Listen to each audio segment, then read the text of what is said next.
क्या ममता दी है, सब आपको दिखाई नहीं देता है। और आप केवल चाहे जैसे भी हो, गुंडे, बदमाश, शरारती, इन सब सारे लोगों को प्रश्रय देकर आप केवल सत्ता हासिल करना चाहती हैं। बहनों भाइयों, बहुत सारी योजनाएं हम लोगों ने प्रारंभ की है। सारी योजनाओं की मैं चर्चा करूंगा तो बहुत लंबा समय चलेगा, बहुत समय लगेगा, इसलिए बहुत विस्तार में मैं नहीं जाना चाहता हूं। मुर्शिदाबाद में अब झुमरिया और रंपा जैसे लोक नृत्य से जुड़े कलाकारों को प्रोत्साहित करने के लिए मुझे जो बतलाया गया है, 2021 में राष्ट्रीय सांस्कृतिक महोत्सव का समापन जब मुर्शिदाबाद में हुआ था तो उसमें खूब उत्साह मिला था। और ऐसे कार्यक्रमों को सारे देश भर में प्रोत्साहन देने का काम कोई कर रहा है तो हमारे प्रधानमंत्री मोदी जी कर रहे हैं। मेरे बहनों भाई, हमारे प्रधानमंत्री मोदी जी कर रहे हैं। विकास की यदि मैं बात करूं तो बहुत लंबा समय लग जाएगा। एक लंबे अंतराल के बाद मुर्शिदाबाद के लोगों ने 2008 में यूपीए सरकार के दौरान केंद्र द्वारा किए गए वादे को 2016 में जब मोदी जी की सरकार बनी तब पूरा करते होते हुए देखा है। मुर्शिदाबाद पश्चिम बंगाल को गरीब किसानों और लोगों को पहुंचाने के लिए, लाभ पहुंचाने के लिए 2008 में जंगीपुर मेगा फूड पार्क आवंटित किया गया था, हमारी सरकार ने किया था। ऐसे ही कई काम हैं।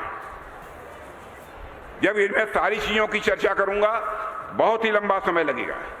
रेलवे ने अमृत भारत स्टेशन योजना के तहत उन्नयन के लिए जंगीपुर रोड स्टेशन की पहचान की है।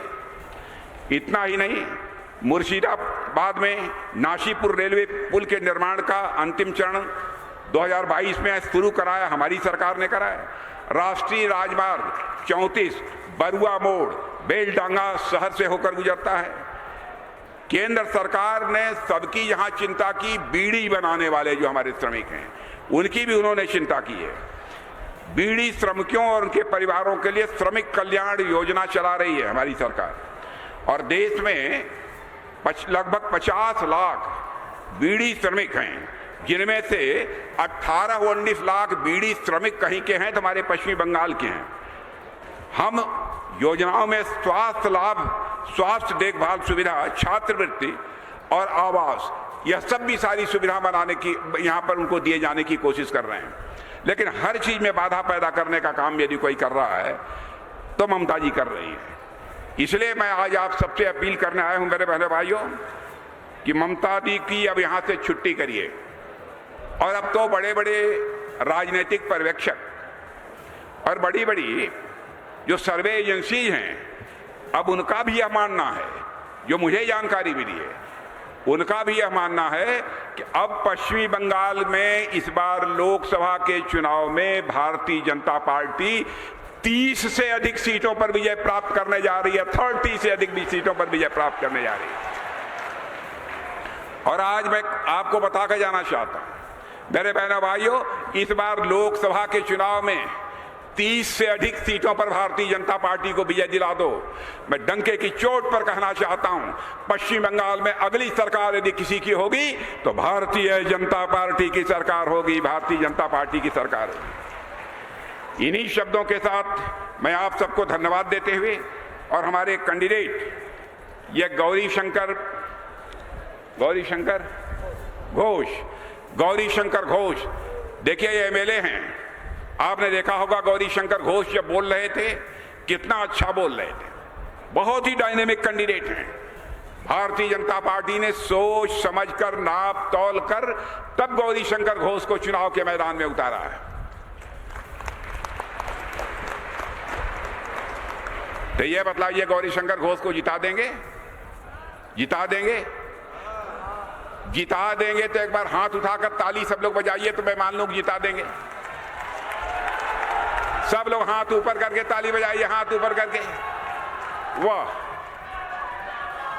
और हमारे विधानसभा के कैंडिडेट भास्कर सरकार, आपने देखा भास्कर सरकार को? जानते हैं भास्कर सरकार को? तो भास्कर सरकार को भी इस बार विधानसभा के चुनाव में भारी मतों से जिता दीजिए। संदेश चला जाएगा। अगली जो पश्चिम बंगाल सभा की विधानसभा आएगी उसमें बहुमत यदि किसी का होगा तो भारतीय जनता पार्टी का बहुमत होगा मेरे बहनों। तो इसलिए आज इससे ज्यादा कुछ न कहते हुए मैं आप सभी को धन्यवाद देते हुए अपनी बात समाप्त करता हूं। और अंतिम बात मैं कहूंगा, यदि आपने गौरी शंकर घोष और हमारे विधायक इन दोनों को आपने चुनाव जिता दिया, ये पक्का मानिए मैं दूसरी बार मैं फिर से आप सबके बीच में आऊंगा। और यदि मैं दूसरी बार आपके बीच में आऊंगा, अपना स्वागत कराने के लिए नहीं आऊंगा। दूसरी बार यदि आप सबके बीच में आऊंगा तो एक बार शीश झुकाकर आप सभी का स्वागत करने के लिए आऊंगा, आप सभी का अभिनंदन करने के लिए आऊंगा। आप सब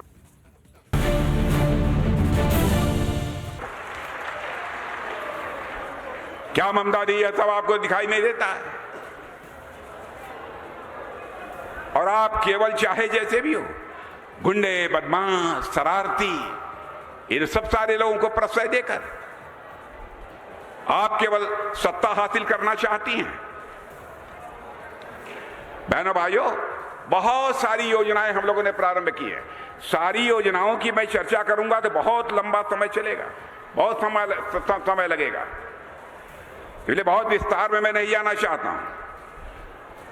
मुर्शिदाबाद में अब झुमरिया और रंपा जैसे लोक नृत्य से जुड़े कलाकारों को प्रोत्साहित करने के लिए मुझे जो बतलाया गया है, 2021 में राष्ट्रीय सांस्कृतिक महोत्सव का समापन जब मुर्शिदाबाद में हुआ था तो उसमें खूब उत्साह मिला था। और ऐसे कार्यक्रमों को सारे देश भर में प्रोत्साहन देने का काम कोई कर रहा है तो हमारे प्रधानमंत्री मोदी जी कर रहे हैं मेरे बहनों भाई।